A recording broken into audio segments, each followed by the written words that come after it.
Good morning po. Gusto lang po nating i-confirm na kanina pong mga bandang 8:35 ay lumabas na po yung convoy na nandun po si Alice Go papunta po sa Senado po. Ma'am, kumusta?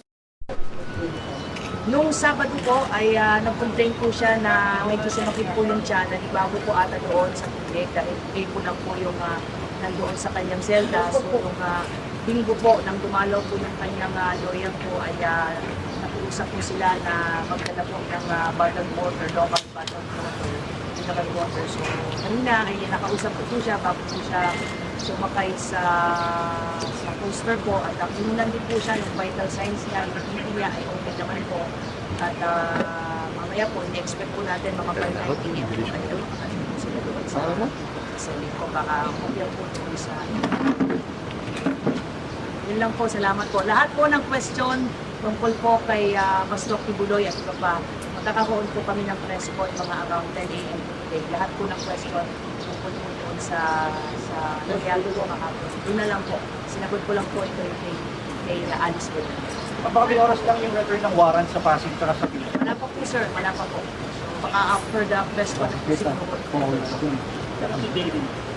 Most likely po. Most likely po. So, nag-prepare po sa yung CIDG. Again, lahat po ng question, lahat tungkol po kay Pastor Go, nakikiusap po. Mamaya na lang po after the press. Pwede bang malaman yung breakfast po ni Alice Go?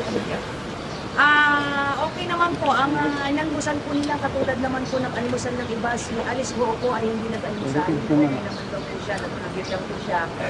Kanina po ay galing po ako doon naman sa pinag-gusto. Kaya kumakain po sila ng almusan. Ang almusan po nila ay kanin, itlog, at yun lang po.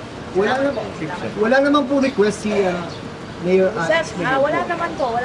Ang request lang po ni Mayor Alice Guo ay mga libro po, yun yung pinagkakaabalahan niya. Yung libro niya ay nakita ko po yung Purpose Given Life, tsaka yung isa Bible. So, based na libro po yung pinakikisa po niya. At yun po yung pinagkakaabalahan. Sa MTC po, maglalabas po kami ng media advisor po. At ang nandun is nila sa at saka si Children. Salamat po. Hanap sila, Pastor Mamel. Antayin na lang po natin, ma'am. Antayin na lang po natin. Sige po, salamat po. Angus.